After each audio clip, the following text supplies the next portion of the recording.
est 7 heures, on est le mercredi 6 juin 2018. Ici Jean-Numa Goudou, j'ai avec moi, comme d'habitude, Jean-Étienne. Bonjour Jean-Étienne. Bonjour Jean-Numa et bonjour à tout le monde, bienvenue. Vous écoutez le 102.3 FM, Radio Centre-Ville, c'est l'heure du magazine Nos Nouvelles. Nous sommes également en direct sur Facebook, nous serons en différé sur WhatsApp et YouTube un peu plus tard.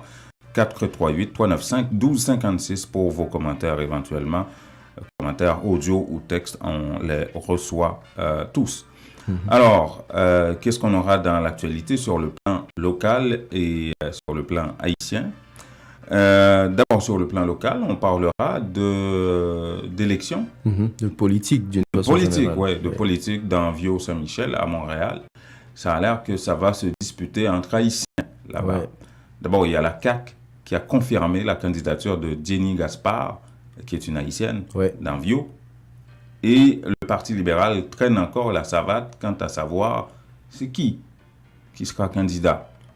Et de toutes ces façons, il y aurait... Ça a l'air que ce sera un haïtien ou une haïtienne aussi, dans Vieux-Saint-Michel, après le retrait en politique de David Heurtel, qui est l'actuel député de Vieux-Saint-Michel. Et on parlera d'une haïtienne d'exception. Selon la Fédération des chambres de commerce du Québec, René Amilcar, qui a reçu le Mercure de la Fédération, les Mercures, c'est un gala qui a lieu chaque année au niveau de la Fédération des chambres de commerce. Mais au-delà de ça, il y a aussi le fait que c'est la seule noire qui siège au comité exécutif de la STM et elle s'occupe de tout ce qui a rapport au bus à Montréal, d'est en ouest, du nord au sud. Ouais. On parlera de ça. Et en Haïti, on parlera de quoi, Jean-Étienne? On parlera de la possibilité pour la Chambre des députés de convoquer le Premier ministre. Ils sont en vacances. Oui, ils sont en vacances. À leur retour, ils planifient déjà, ils envisagent la possibilité de convoquer à nouveau... en passant, on n'a pas trop de nouvelles de comment ça s'est passé hier pour le CSPN au Sénat. Oui, ça c'est vrai. On va voir au cours de la journée s'il y aura des détails par rapport à tout ça. Ensuite, on parlera... de salaire au niveau des... on va faire un petit arrêt sur le salaire. C'est intéressant. 4 jours de manifestations qui sont annoncés pour bientôt. Il y a le patronat qui a réagi. Il y a aussi l'Association des industries qui dit, écoutez, ces bouleversements vont provoquer des mises à pied aussi, forcées. C'est pas des moindres, on parle quand même de 800, la possibilité pour 800 employés de perdre leur boulot. Ça s'en vient. On va vous expliquer ça avec Georges Sassine. Et on parle... Chile-Louis d'Or. Oui, la balasse. Dès qu'on parle de Chile-Louis d'Or, aujourd'hui, on parle de la balasse. Il fut un temps, il fallait parler de Moïse Jean-Charles ou de René Civil.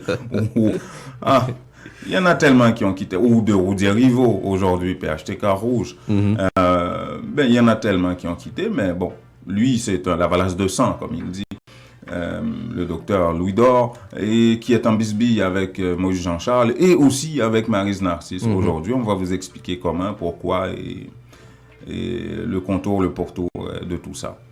Et puis au cas, certains employés ne veulent pas voir partir comme ça est-ce qu'on peut dire comme le maire ou l'ancien maire? Comme Evans Paul, il a reçu des appels de tout le pays, lui demandant de revenir, Gabriel Fortuné. On verra ça.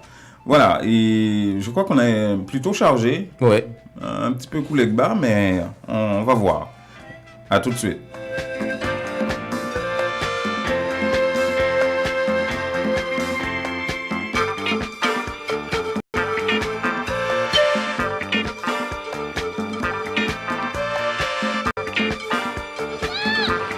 Angoissé que vos enfants soient à la maison et qu'ils ne participent à aucune activité cet été, vous cherchez un camp stimulant, éducatif et sécuritaire pour vos enfants de 5 à 12 ans, le BCHM a la solution pour vous. Inscrivez votre enfant à notre camp d'été qui aura lieu du 25 juin au 17 août 2018. Vos enfants auront l'occasion de prendre part à toutes sortes d'activités.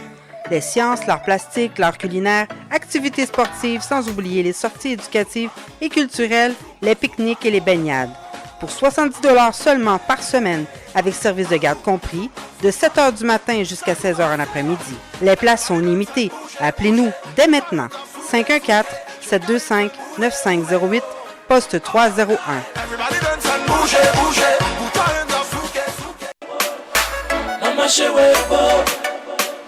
Comme si c'était cadeau. Moi monter, moi descendre, moi virer, moi tourner, moi aller, moi venir, moi proche de côté qui vendent. Bon marché, ouais pour jouer un produit alimentaire pour haïtiens, africains, québécois, latino.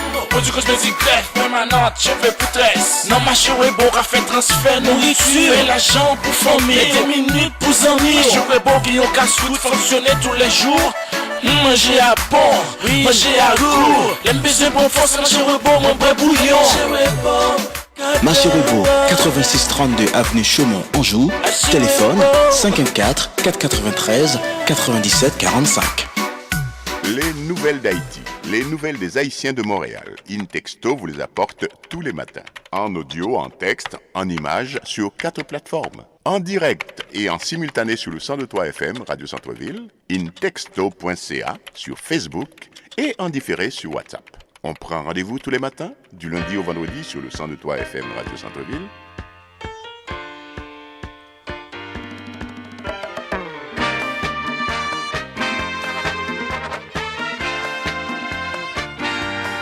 Voilà, c'est le magazine de nouvelles qui entre chez vous en détail, apporté par InTexto sur les ondes de Radio Centre-Ville, le 102.3 FM. Nous sommes également en direct sur Facebook, comme on vous l'avait dit, et en différé sur WhatsApp et YouTube un peu plus tard. Et comme on l'avait dit, on va parler de politique ici à Montréal, Jean Dumas. Oui, vous savez, l'automne prochain, et on doit assister ou participer, comme bons citoyens, à des élections provinciales pour élire, renouveler l'Assemblée nationale ici. Et ça va se jouer comté par comté parfois. Et par exemple, dans le comté de Viau-Saint-Michel, il y a beaucoup de députés, que ce soit de différentes partis, que ce soit de Québec solidaire, du Parti libéral ou du PQ ou de la CAQ et du Parti libéral qui ont décidé de ne pas se représenter. Et l'un des députés, et pas des moindres, ministre de l'immigration, David Heurtel, décide de ne pas se représenter dans Viau-Saint-Michel comme candidat. Alors, il y a d'abord la CAQ. Tous les partis vont présenter des candidats dans pratiquement tous les comtés. Ouais. Par exemple, il y a Amir Kadir de Québec solidaire, dans Mercier, qui décide de ne pas se représenter, mais on connaît déjà celle-là qui va être candidate d'origine, je crois, de la Palestine. Une dame. OK? Et, bon, pour Viau-Saint-Michel, il y a la CAQ qui confirme déjà la candidature d'une haïtienne, Jenny Gaspard. Ouais. Pour le Parti libéral, avant, vous savez, c'est Emmanuel Dubourg qui occupait ce poste-là avant de faire le saut au fédéral, qui était député de Viau-Saint-Michel, avant de faire le saut au fédéral. Et là, on attend toujours de savoir, mais qui sera candidat pour le Parti libéral. Ça a l'air que ça ne sera pas un Québécois, ça sera un Haïtien ou une Haïtienne. On ne le sait pas. On entend parler de beaucoup de noms. Il y a par exemple une personnalité comme Franz Benjamin. Son nom commence à être cité, mais on n'en sait rien. Et récemment, InTexto a rencontré Franz Benjamin. On a essayé de lui poser la question. Vous savez, Franz Benjamin, c'est celui-là qui avait résisté à la vague rose dans Saint-Michel. Absolument. Et il y a 6 mois, lors des élections municipales. Et dans ce contexte-là, son parti avait perdu les élections, mais lui, il était resté. C'est la preuve que c'est un peu l'homme de la situation dans Saint-Michel. Et on a essayé de lui poser la question. Vous allez écouter sa réponse à la fin. Donc, pour moi, c'est une marge de reconnaissance extraordinaire Maintenant, Dieu seul sait. Et ce, malgré que Saint-Michel, tout comme d'autres quartiers Montréal-Nord, soient des quartiers de transition. Il y a énormément de gens qui se déplacent, qui bougent, qui laissent Saint-Michel pour aller s'acheter une maison en banlieue ou ailleurs, se déplacer. Tout à fait, malgré ça. Et c'est pour cette raison que depuis maintenant 3-4 ans dernièrement, on travaille avec Vive Saint-Michel en santé, notre table de concertation, sur la rétention, sur le renforcement de l'image de marque, de la notoriété de Saint-Michel. Et ça, ces enjeux-là, c'est des enjeux importants pour nous. On travaille sur l'avenir de Saint-Michel, sur l'idéation du Saint-Michel, du milieu du 21e siècle qu'on veut. Donc, et pour nous, ça, c'est quelque chose d'important. Par exemple, avec Vive Saint-Michel la Santé, on vient de travailler sur un projet d'idéation autour de la carrière Francon, par exemple. Il y a d'autres projets, d'autres rêves. Par exemple, par rapport au parc Georges Verneau, on vise, par exemple, à avoir une maison du citoyen, une autre maison du citoyen dans Saint-Michel, pour renforcer la présence du communautaire, des services de proximité aux gens. Et parce que nous travaillons beaucoup sur l'avenir de Saint-Michel, nous pensons qu'on va réduire, à terme, on devrait pouvoir réduire donc, les déplacements dans Saint-Michel et renforcer la rétention dans Saint-Michel. Et malgré ça, évidemment, comme tu le disais, donc oui, de plus en plus de gens nous appuient. Tu sais, en politique, Jean Numa, et tu es un acteur privilégié de différentes scènes politiques depuis de nombreuses années. Et tu sais, une semaine, c'est une éternité. Un mois, c'est une éternité. Un an, c'est une éternité. Seul l'avenir peut nous dire le reste. Voilà. Ah, l'avenir ne sera peut-être pas si lointain. On va voir ce que ça va nous dire le reste. Donc, si on comprend bien le décor, il y a beaucoup de possibilités que des Haïtiens vraiment disputent cette... il pourrait, oui, du côté de la CAQ, c'est déjà une Haïtienne. Et puis, ça a l'air que du côté libéral, ça sera une Haïtienne. Je ne sais pas pour le PQ et le Québec solidaire, quelle nationalité qu'ils vont choisir pour représenter Vieux Saint-Michel. Mais déjà, ces deux partis-là, ça sera des Haïtiens. Okay. Est-ce que ça sera une femme ou un homme pour le Parti libéral? On ne le sait pas, mais ça a l'air que ça sera du côté haïtien qu'on va regarder. Alors, parlons de cette femme qui s'est démarquée. Toujours une autre haïtienne, cette fois, on reste la politique. Ça a fait la une de Intextos, et c'est un article qui a été lu énormément sur les réseaux sociaux d'une façon générale. C'est Renée Amilcar, cette femme qui s'est totalement démarquée à la STM ici à Montréal, le système de transport. Oui, la Société de transport de Montréal. Et c'est pas seulement, Jean-Étienne, au niveau de la STM. D'abord, en avril dernier, elle a concouru au niveau de ce qu'on appelle les Mercuriades. C'est un gala de la Fédération des chambres de commerce du Québec. Toutes les chambres du commerce du Québec, que ce soit petites ou grandes, jeunes ou vieilles. Là. Et justement, elle a gagné le Mercure de la Fédération en avril dernier sur une dame qui s'appelle Madeleine Chenette, qui est vraiment quelqu'un de renom là, dans le domaine de la gestion et tout, et qui est une Québécoise aussi. Et elle a gagné. Qui est Renée Amilcar? C'est une fille de Marchand-des-Salines qui est née à l'hôpital de Chapelle au Gonaïve, mais élevée à Marchand-des-Salines. Elle est arrivée ici au Québec à l'âge de 11 ans et elle est devenue ingénieure industrielle. Ensuite, elle est allée se chercher d'autres outils. Elle a fait un MBA, une maîtrise en administration des affaires. Et elle travaillait chez Pratt & Whitney ici jusqu'en 2002 lorsqu'elle est entrée à la STM. Et 2 ans plus tard, elle a été repérée par un ancien directeur général de la STM qui s'appelle Carl Desrosiers. Ouais. Et qui voyait en elle vraiment un beau talent, là, quoi. Et qui lui disait, un jour, je pense que tu feras partie de mon comité exécutif. Et effectivement, bon, ça a pris 4 ans. Mais elle est arrivée au sein du comité exécutif. C'est Renée Amilcar aujourd'hui qui s'occupe de tout ce qui a rapport au déplacement en bus et en transport adapté à Montréal. Elle a à sa charge 5200 employés de la STM sur 9000 que contient l'entreprise. Donc, elle doit gérer le plus. Donc, il y a près de 4000 chauffeurs là-dedans, chauffeurs d'autobus. D'est en ouest, du nord au sud, c'est elle qui vraiment coordonne tout ça, qui doit assurer le maillage entre les bus, le métro, le transport adapté. C'est une grosse affaire. Et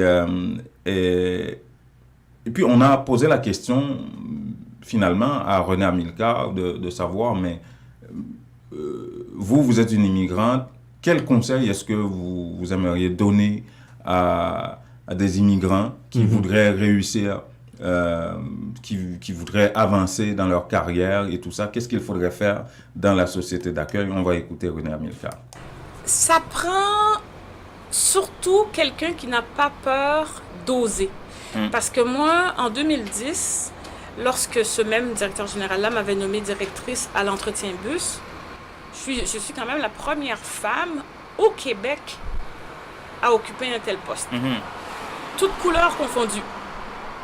Bien sûr, je suis la première femme noire, mais je suis la première femme, point. Donc déjà, à l'époque, en 2010, lorsque cette décision-là avait été prise, il fallait avoir un peu d'audace parce que c'était un genre de poste qu'on donnait souvent à des gens qui étaient âgés, beaucoup d'expérience, des hommes. Et malheureusement, ces personnes-là ne restaient pas longtemps parce que ce sont des postes qui sont quand même assez demandants. Ça demande de faire beaucoup d'heures, ça demande beaucoup de connaissances, beaucoup d'enjeux de relations de travail. Et tout ça, ça fait en sorte que ça apporte son lot de défis. Donc, lorsque mon patron à l'époque m'avait nommée directrice, il fallait oser parce que nommer une jeune femme noire qui venait de l'ingénierie, fallait le faire. Oui. Mais lui, il voyait en moi, puis ça c'est ses paroles, un agent de changement. Donc, la STM désirait de faire un virage aussi dans la façon dont on abordait les employés d'entretien. Et puis aussi, on voulait mieux travailler en équipe et mieux travailler en collaboration. Et lui, il voyait en moi cet agent de changement. Et effectivement, c'est ce que j'ai fait. Mais au-delà de mes diplômes, je suis curieuse, j'ai fait d'autres perfectionnements. Donc, quand je pouvais aller me chercher un séminaire, je le faisais. Puis il faut se garder alerte, il faut s'impliquer beaucoup. Il ne faut pas avoir peur des heures. Moi, je fais des heures énormes. C'est pour ça que je n'ai pas une grosse famille, j'ai seulement une fille. Mais c'est un choix de vie. Ouais. Mais oui, il faut travailler fort, puis c'est pas vrai que si tu es chanceux, tu vas avoir quelque chose. Non, il faut travailler. Il faut travailler, puis il faut avoir un petit peu de chance. Voilà, il faut foncer. C'est toute une positivité qu'elle transmet dans ce message. Dès le début jusqu'à la fin, il faut foncer, il faut prendre des risques, etc. Et je pense que c'est un message assez important pour et si vous voulez voir Renée Amilcar et en savoir un peu plus sur elle, mais allez sur intexto.ca. Il y a au moins 2 articles sur 2 angles différents. Sur Renée Amilcar, cette haïtienne d'exception selon les chambres de commerce ici au Québec. Voilà. Alors, est-ce qu'il est là, François? Oui, toujours là. Oui, t'es content du parcours de cette immigrante, hein? Oh, oui. Ouais, c'est bien de souligner le parcours des gens qui ont fait des choses extraordinaires. Ok. Alors, j'ai oublié de dire bonjour à Jean-Etienne et au public. Oui, ça se dit, hein? Ça se dit, François. Tu deviens pas mal élevé d'un coup, là. Exactement. Mais quelque part, et ce que moi je pourrais dire également, avec le nombre d'immigrants d'origine haïtienne qu'on a maintenant, ça devrait être quelque chose de normal. Ça veut dire qu'on devrait dépasser cette étape-là, chaque fois qu'on a, par exemple, quelqu'un qui s'est démarqué, et puis on souligne, c'est bien, mais on devrait avoir davantage. Ça devrait tellement être quelque chose de normal que dans chaque secteur, on retrouve des gens qui... c'est ce qu'on va voir. Il y a une information que Intexto va publier. Enfin, c'est déjà sorti. L'annonce a été faite, bientôt une semaine. Québec, le gouvernement du Québec qui vise 18% de représentation des minorités visibles au sein de la fonction publique. À l'approche des élections, on aura tout entendu. Mais une fois que les élections sont terminées, ils vont mettre ça sur les tablettes. Moi, les politiciens... Oh là. C'est parti avec François. Il va falloir qu'on regarde ça, François. Regardez, 13%. On est 13% de la population d'accueil, mais on est 2 à 3% de l'administration, de l'espace, par exemple, au niveau des conseils d'administration, de l'administration. Alors, ça veut dire que depuis tous les gouvernements confondus, nous ont toujours roulé dans la farine en disant que oui, on va faire ça, on va faire ceci. Mais au fond, c'est pas vrai. Ça veut dire que là, on doit travailler, on doit se mettre ensemble pour voir comment on peut changer les choses. C'est-à-dire, on ne va jamais nous donner notre place. C'est nous qui devons la faire. C'est comme ça pour tout le monde. C'est comme ça pour tout le monde. Prenez vos places. Hein? Exactement. C'est nous qui devons prendre notre place et c'est pourquoi on doit travailler. Par exemple, là, maintenant, vous êtes en train de vous démarquer dans le secteur du journalisme. Vous faites un travail avec des hommes qui est assez intéressant. Alors, les personnes ne vous appelleraient pour dire, je ne m'a fait ça. Non, c'est toi qui as imaginé, tu as fait ça et puis ça va continuer à fonctionner comme ça et puis c'est comme ça. Ok, tu as des nouvelles pour nous, François? Oui, j'ai une déclaration de l'agence de services frontaliers qui est faite en réponse à un reportage de la chaîne CTV sur les renvois au secondaire. Alors, la chaîne CTV a fait sortir un reportage pour expliquer que généralement, l'agence de services frontaliers va renvoyer les gens de couleur et plus facilement que d'autres personnes. Ça veut dire que c'est ce qu'on a dit, c'est comme on fait un profilage racial. CTV qui avait annoncé ça? CTV qui dit que d'après les chiffres que la chaîne a compilés, généralement, on renvoie les enfants au secondaire, même avant la fin de l'année, on les renvoie parce qu'ils sont issus de parents de race noire, ou de race d'asiatique, de minorités visibles. Et puis la réponse de l'agent? L'agence a été vraiment choquée, elle s'est dit choquée d'apprendre qu'une chaîne de télévision puisse employer des thèmes comme ça pour dire que les voyageurs en provenance du Moyen-Orient, de l'Afrique, des Caraïbes sont plus nombreux à faire l'objet de renvoi au secondaire. Ça a été diffusé le 30 mai. C'est le président de l'agence qui est sorti de son silence pour dire que l'interprétation des statistiques obtenues par le journaliste à la suite d'une demande d'accès à l'information est trompeuse et superficielle. Elle laisse entendre que les voyageurs provenant de certains pays ayant des origines ethniques particulières font l'objet de profilage par les agents. Il dit, c'est pas vrai du tout. Aucun voyageur arrivant au Canada n'est jugé interdit de territoire ni assujetti à une vérification supplémentaire en raison de sa citoyenneté ou de son origine ethnique. Parce que ce qu'il faut comprendre, c'est que lorsqu'un enfant a commencé une année scolaire, c'est une recommandation qui est faite à l'agence. On recommande que l'enfant termine son année scolaire si jamais il doit être renvoyé avec ses parents. Mais on a constaté depuis quelque temps, on renvoie les enfants en plein milieu d'année scolaire. Ce qui crée, c'est vraiment un déséquilibre. Ça crée beaucoup de problèmes pour cet enfant-là. C'est clair. Qui était dans un système qui non seulement doit être renvoyé, qui perd ses amis et qui va être renvoyé dans un autre système, ça crée un déséquilibre. Alors, en ce sens-là, l'agence dit non, que tous les agents de services frontaliers sont des professionnels, sont des gens qui appliquent tout ça, mais le journaliste de CTV dit non, et c'est clair qu'il y a un profilage racial qui se fait pour certains ressortissants du Moyen-Orient, des Caraïbes, de l'Afrique. C'est une question d'analyse et de perception. Hein? Oui, c'est ça. Alors, mais en même temps, je n'ai pas les chiffres, François, mais en même temps, est-ce qu'il n'y a pas beaucoup plus de gens en provenance des Caraïbes, de l'Afrique, qui arrivent aussi? Ce qui pourrait faire en sorte que... Justifier le fait qu'éventuellement, même si l'agence démentit, justifier le fait qu'éventuellement, il y en a beaucoup de ces origines-là qui sont renvoyées, le cas échéant. Parce que généralement, au niveau des agences et au niveau de l'agence de services frontaliers, on va mettre l'accent surtout pour les demandeurs d'asile.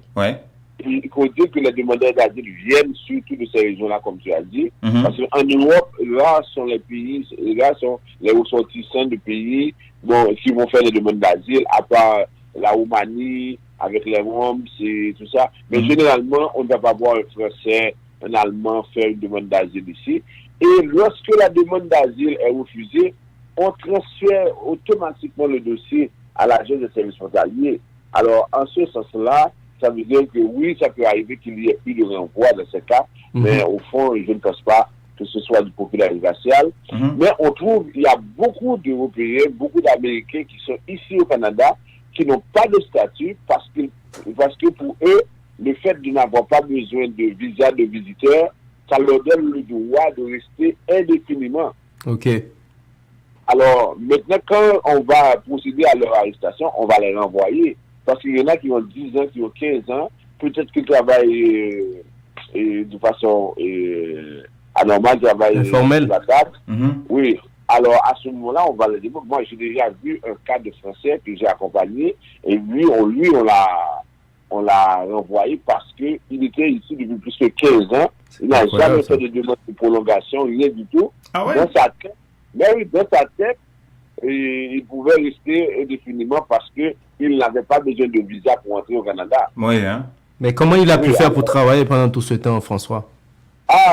Parce que entre compagnies, parce que là, s'il connaît quelqu'un de sa communauté, et puis, des fois, les gens, ils utilisent n'importe quel atout, astuce pour fonctionner. Et des fois, il y en a qui ne travaillent pas non plus. Ouais. Il y en a qui restent là, en tout cas. C'est très, très, très compliqué. Ouais.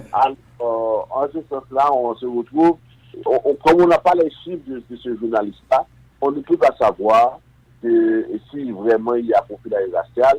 Mais on sait qu'ici, quand on parle c'est le Premier ministre qui avait dit ça à Gatineau, le racisme systémique est toujours là. Ça veut dire qu'on ne sait pas quand... Mais en même temps, le journaliste a fait une demande d'accès à l'information. Ces informations, on ne les a pas. Mais l'agence non plus n'a pas publié les statistiques des renvois. Alors, quand on publie ces statistiques-là, c'est sûr qu'on va avoir plus de personnes du Moyen-Orient, de l'Afrique, et des Caraïbes qui font partie. Parce qu'ils font plus de demandes d'asile. C'est sûr, on va avoir plus de chiffres.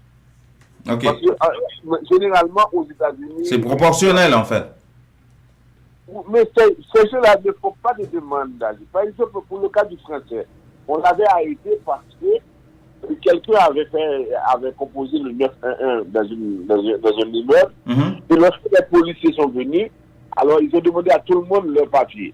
Et puis, c'est là qu'on a pu voir que ce Français-là, il était ici depuis longtemps. Wow. Alors, je vais vous dire que cette personne-là pourrait rester au pays pendant longtemps. Personne ne saurait qu'elle n'est pas retournée, des choses comme ça. Alors, tandis que celui qui a fait la demande d'asile, automatiquement est fiché à l'agence de service frontalier. Oui. Alors, ça veut dire que lorsqu'on va le chercher plus facilement. Bon. Alors, autre chose, on a des personnes qui font des demandes d'immigration de façon régulière, qui se plaignent que les autres personnes qui arrivent ici de façon irrégulière, ces gens-là ont plus d'importance qu'eux. Ça veut dire qu'ils font des demandes pour leurs parents qui ne peuvent pas venir. C'est-à-dire que d'autres personnes qui arrivent de façon cavalière, de façon irrégulière, ces gens-là sont déjà au pays, ils ont déjà l'aide sociale, ils ont déjà tout. Alors que eux autres, leurs parents, ils attendent. Alors ce sont des immigrants établis ici, au Canada. Là, on parle de cas à Trois-Rivières. Elle dit que c'est une personne qui est d'origine brésilienne. Elle dit que ça fait presque 2-3 ans qu'elle attend l'arrivée de ses parents. Et elle est ici au Canada, mais pendant ce temps, elle n'a pas pu avoir ses parents. Parce qu'on dit, oui, le système est long, mais chaque jour, elle constate et elle voit à la télévision des personnes qui arrivent de façon irrégulière. Alors, elle dit que le gouvernement devrait faire quelque chose, mais vous savez que TVA a besoin de ces informations-là pour essayer de montrer qu'au niveau de la frontière, ça ne fonctionne pas. Alors, on dit qu'aujourd'hui, les gens qui sont les premières victimes sont les parents des personnes établies ici qui veulent faire leur demande de façon régulière, et pourtant ceux dont les parents ont fait une demande par exemple de façon irrégulière sont venus, mais les autres là ils ne peuvent pas venir. Alors c'est pas intéressant. Voilà. Voilà. Ben merci beaucoup François Jean-Denis qui dirige la firme Vision Max Service. Les coordonnées de François sont à l'écran sur Facebook, que ce soit son téléphone, son site internet et son courriel. Si vous avez des questions pour François, appelez-le, il pourrait vous conseiller. C'est un gars qui a quoi? Une quinzaine d'années depuis qu'il fait ça. Oui, tout à fait. Merci beaucoup François. Merci, bonne journée à tout le monde. Oui, bonne journée. Angoissé que vos enfants soient à la maison et qu'ils ne participent à aucune activité cet été? Vous cherchez un camp stimulant, éducatif et sécuritaire pour vos enfants de 5 à 12 ans? Le BCHM a la solution pour vous. Inscrivez votre enfant à notre camp d'été qui aura lieu du 25 juin au 17 août 2018. Vos enfants auront l'occasion de prendre part à toutes sortes d'activités. Les sciences, l'art plastique, l'art culinaire, activités sportives, sans oublier les sorties éducatives et culturelles, les pique-niques et les baignades. Pour 70 $ seulement par semaine, avec service de garde compris, de 7 h du matin jusqu'à 16 h en après-midi. Les places sont limitées. Appelez-nous dès maintenant. 514-725-9508, poste 301.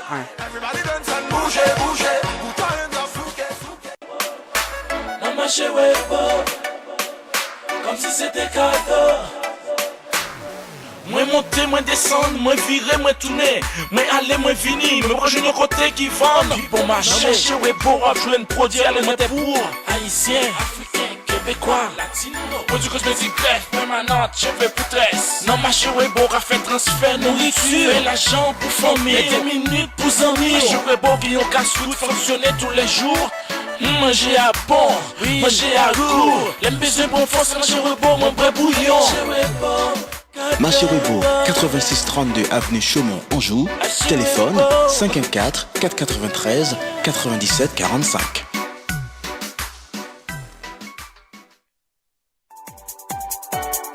Cherchez-vous à commencer une carrière satisfaisante? Le Fonds d'études pour les enfants Inc. vous offre cette opportunité. Une carrière avec des heures de travail flexibles et un potentiel de revenus illimité. Une carrière par laquelle vous vous impliquez dans votre communauté. Envisager une carrière en tant que représentant de courtier du Fonds d'études pour les enfants Inc. C'est possible maintenant. Le Fonds d'études pour les enfants Inc. est à la recherche de personnes entreprenantes et déterminées qui veulent s'engager dans l'industrie croissante du régime enregistré d'épargne et études. Visitez cefi.ca/carrière ou composez le 1-800-246 1203 poste 242. Que regardez-vous sur votre tablette? Une annonce incroyable. Réduction, rabais à gogo, prix PI.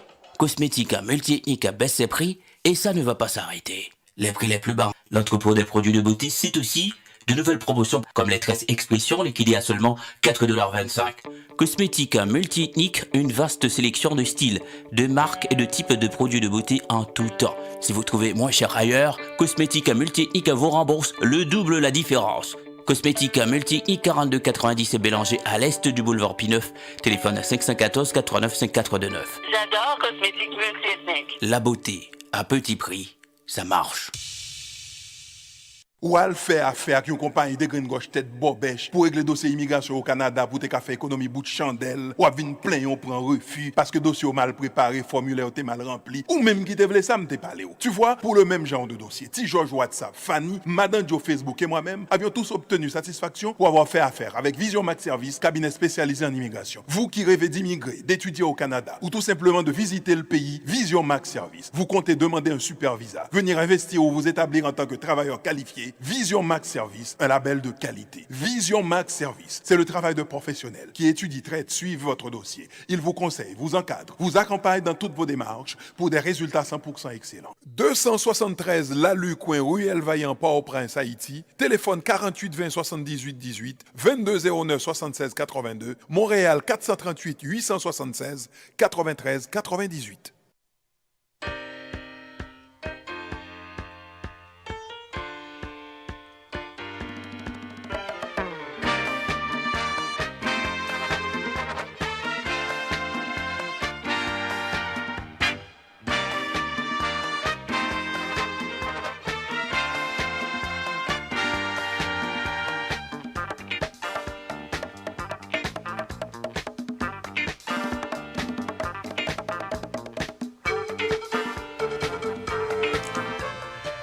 Voilà, il est 7h. Il est quelle heure là, Jean-Étienne? J'ai souvent des problèmes avec l'heure. 34 minutes. Ok, vous écoutez le 102.3 FM, Radio Centre-Ville. C'est le magazine Nos Nouvelles apporté par Intexto.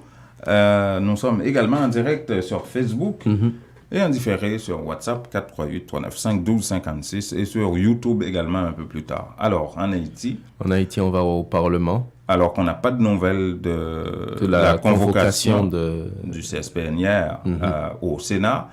il y a les députés minoritaires au niveau de la Chambre des députés, malgré leurs vacances, qui se trémoussent beaucoup au niveau des différentes communautés pour les mobiliser contre Jacques-Guy Lafontaine. Le Premier ministre haïtien. Oui, le Premier ministre haïtien, pour faire en sorte qu'à leur retour de vacances, eh bien, le Premier ministre Jacques-Guy Lafontaine soit convoqué, interpellé, disons. Interpellé. Oui, interpellé. Parce que quand on parle d'interpellation, ça veut dire que le Premier ministre, quand il va se pointer à la Chambre des députés, il peut sortir soit avec un vote de confiance ou de non-confiance. Et ça aura été fini. Mais qu'est-ce que les députés reprochent vraiment au Premier ministre, Jean Dumas? Les députés de la minorité? Oui.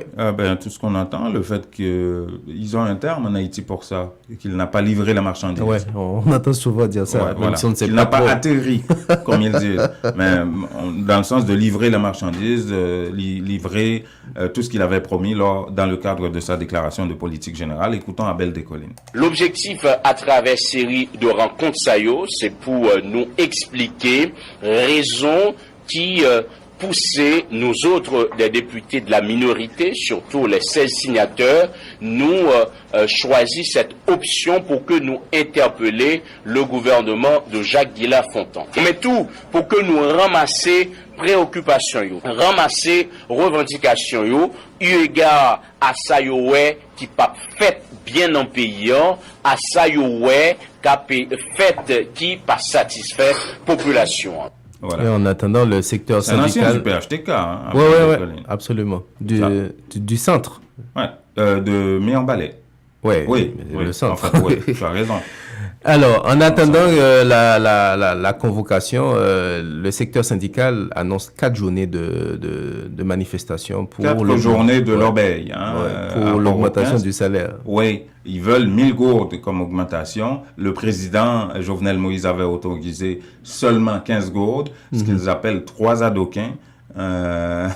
Mais le gold, c'est autour de quoi actuellement comme dollar américain? Si t'es bon en calcul, vas-y, essaye-toi.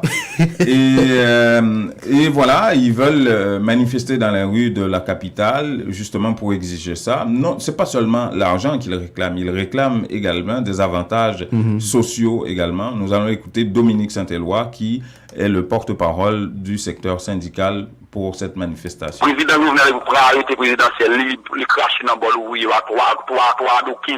Pour raison ça le minimum pas monté.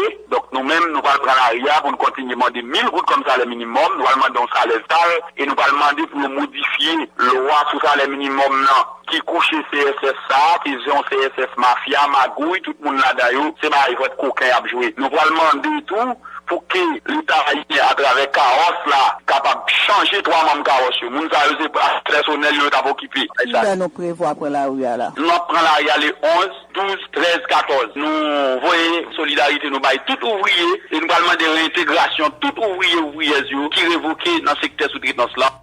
Et le secteur patronal aussi a réagi par rapport à cette situation. Oui, c'est pas seulement le secteur patronal, mais aussi l'État à travers Jovenel Moïse. Vous vous souvenez, à son retour de Taïwan samedi dernier, il avait un discours plutôt conciliant par rapport à la situation et il appelait le CSS, qui est le Conseil supérieur des salaires, à justement s'asseoir et lui faire d'autres propositions par rapport à la question de salaire pour les ouvriers et les avantages sociaux. Justement, le secteur patronal abonde un peu dans le même sens.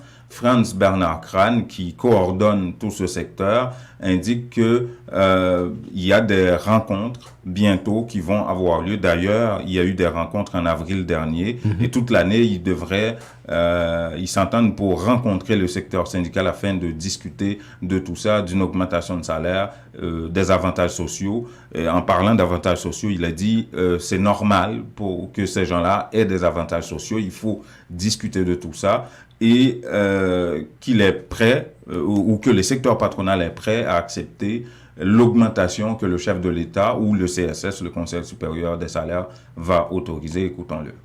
Nous, dans le secteur patronal, dans l'association, que ce soit ADI, que ce soit Chambre de commerce, que ce soit Forum économique et toute association qui manque Forum, nous parlons pour chita avec syndicats. Et comme de fait, nous chita avec eux en avril, nous faisons 2 jours de discussion et nous dérivons signer un accord d'engagement avec Accord d'engagement ça, il est surtout concerné mesures d'accompagnement que le syndicat a demandé et que il y a raison demandé, entre autres. Il a concerné tout au NAC au FATMA. Il a concerné dialogue que nous avons pour nous gagner de façon permanente. C'est pas un dialogue qui vous fait seulement le gain, demande, réclamation d'augmentation de salaire. C'est un dialogue qui vous fait toute année. Cependant, je nous dis, sénateur Wanik, avec le sénateur qui accompagne nous gagnons, selon la loi, une commission qui est les commissions des salaires, qui est pour le réunir, pour faire l'état en proposition sur ajustement de salaire qui t'a fait pour fait à partir de loi, code du travail qui prévoit que lorsque il y a une inflation qui dépasse 10%,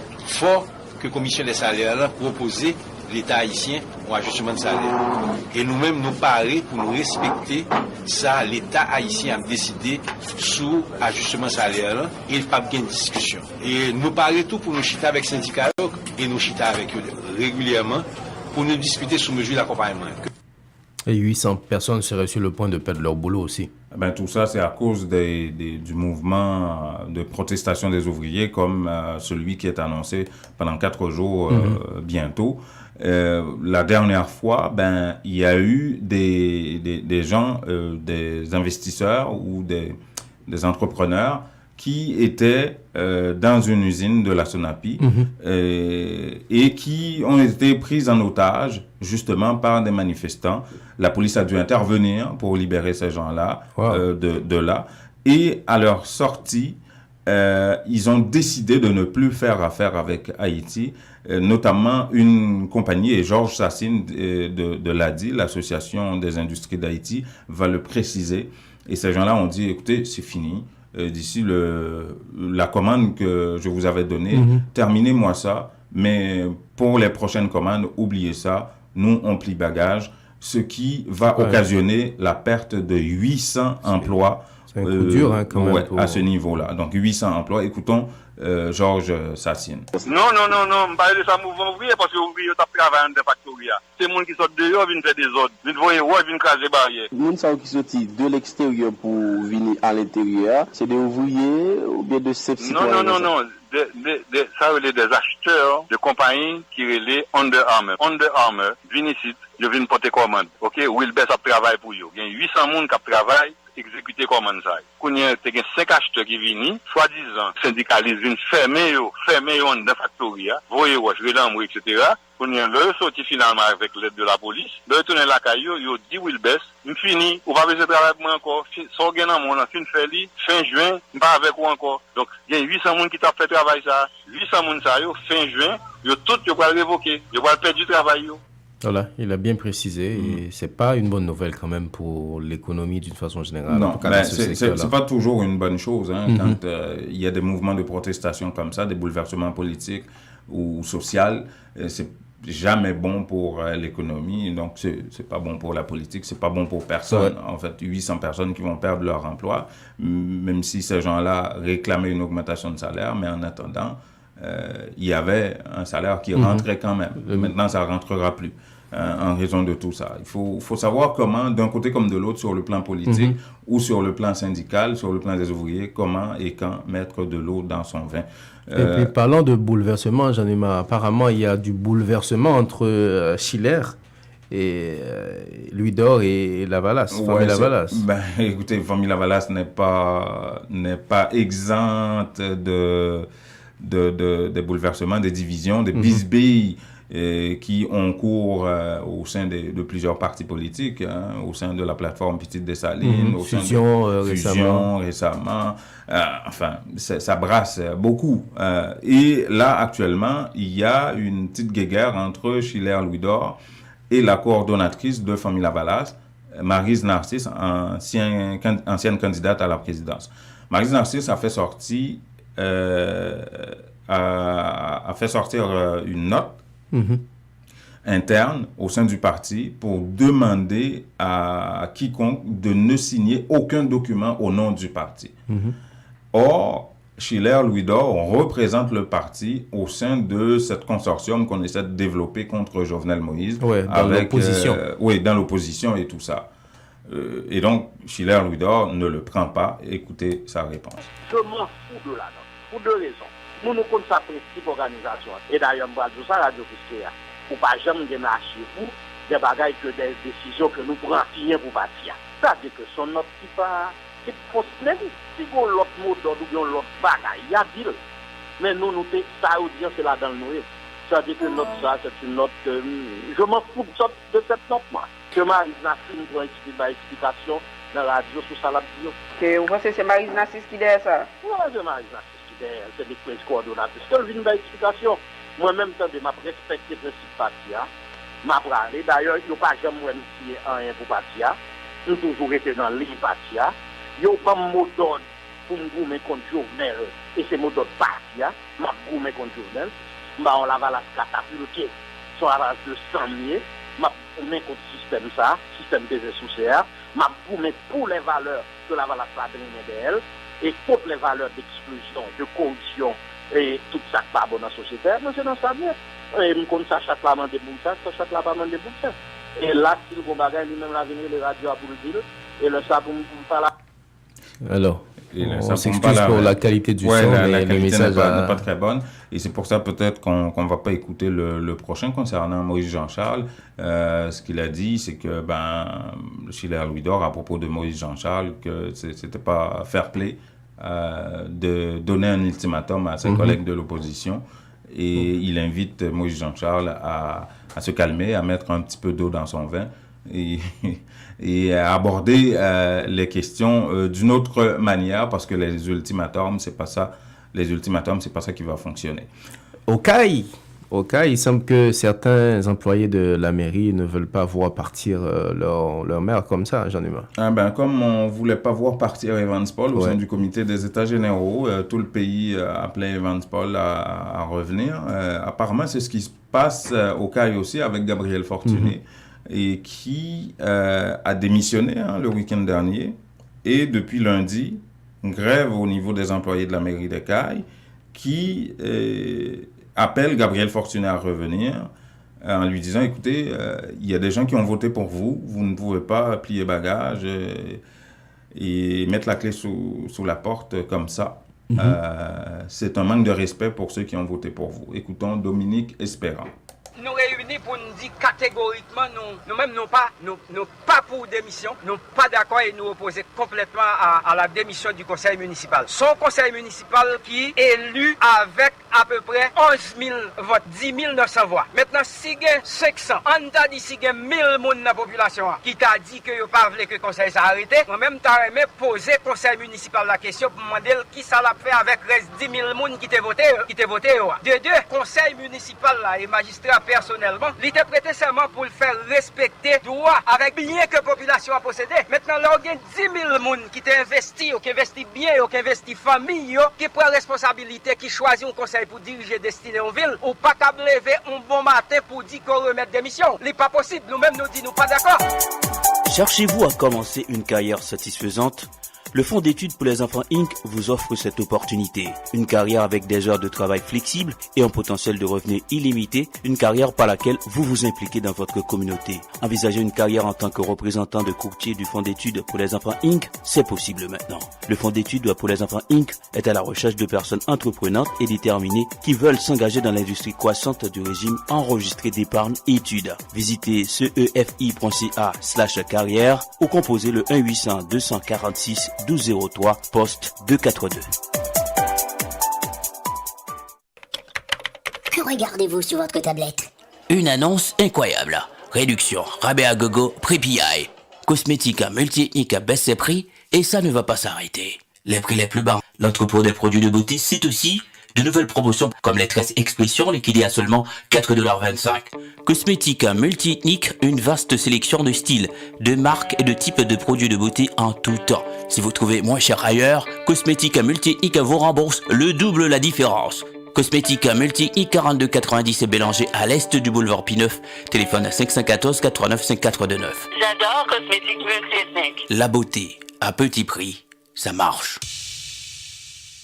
Ou à le faire affaire avec une compagnie de grande gauche tête bobèche pour régler dossier immigration au Canada pour te faire économie bout de chandelle ou à venir plein on prend refus parce que dossier mal préparé, formulaire t'es mal rempli ou même qui te voulait ça me t'es parlé. Tu vois, pour le même genre de dossier, Ti George WhatsApp, Fanny, Madame Joe Facebook et moi-même avions tous obtenu satisfaction pour avoir fait affaire avec Vision Max Service, cabinet spécialisé en immigration. Vous qui rêvez d'immigrer, d'étudier au Canada ou tout simplement de visiter le pays, Vision Max Service. Vous comptez demander un super visa, venir investir ou vous établir en tant que travailleur qualifié. Vision Max Service, un label de qualité. Vision Max Service, c'est le travail de professionnels qui étudie, traite, suivent votre dossier. Il vous conseille, vous encadre, vous accompagne dans toutes vos démarches pour des résultats 100% excellents. 273 Lalu, coin Ruelle Vaillant, Port-au-Prince, Haïti. Téléphone 48 20 78 18, 22 09 76 82. Montréal 438 876 93 98.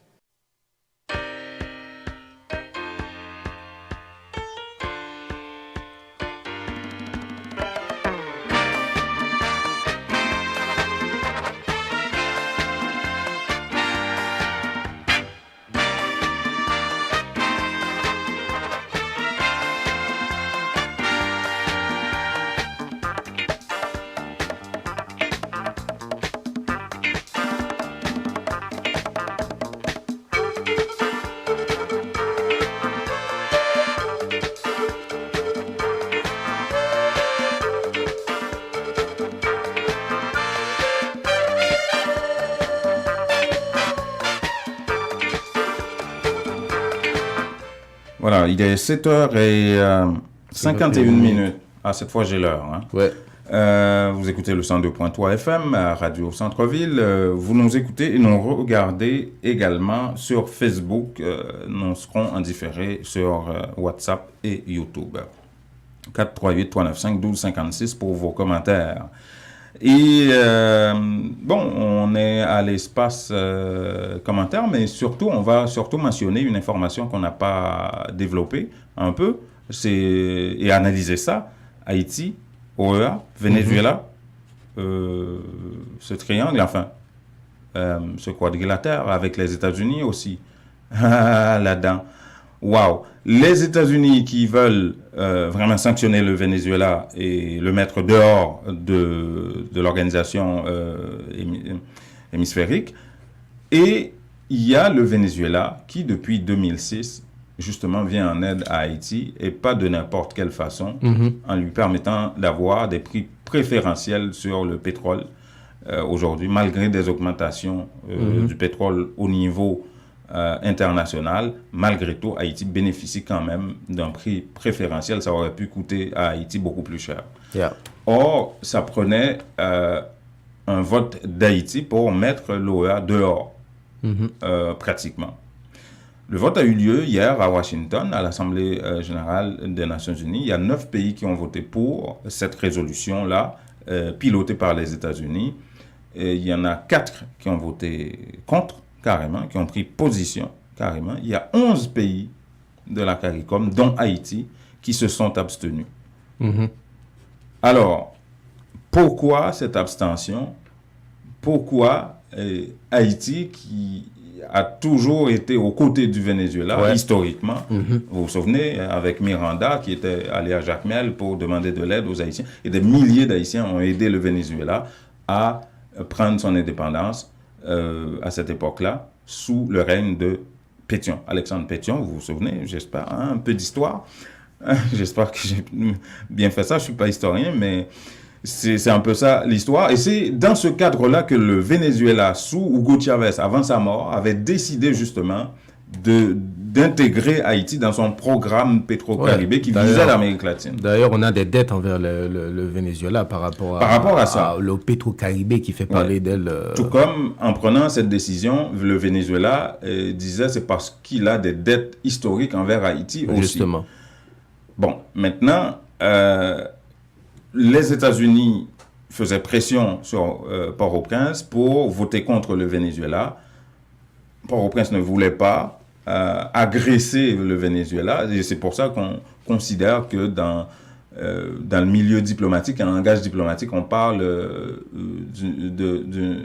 de ce vote d'abstention comme un vote contre non agressif. Ouais.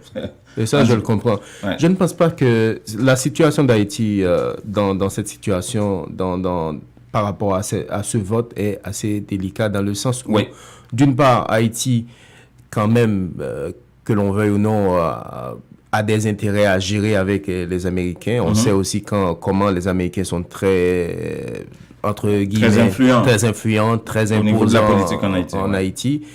Et d'autre part, Haïti se trouve dans une situation difficile par rapport au Venezuela, comme tu l'as expliqué, qui est un ami de longue date, avec qui on a des rapports, on a souligné le Petro-Caribé.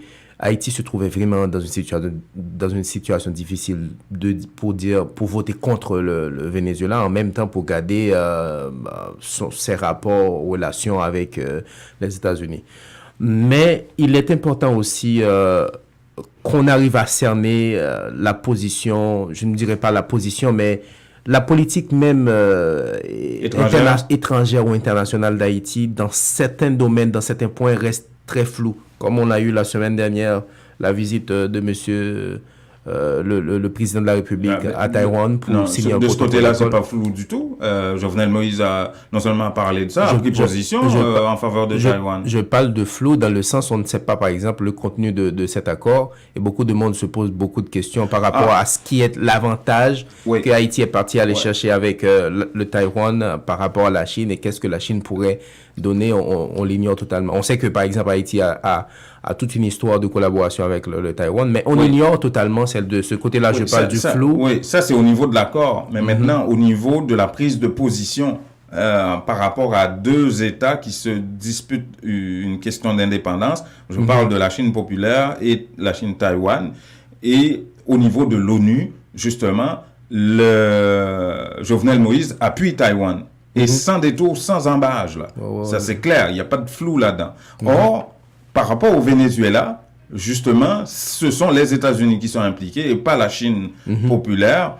Et au niveau d'une organisation régionale, qui est l'OEA, hémisphérique et régionale aussi, eh bien, la position d'Haïti est floue. Et pourquoi ?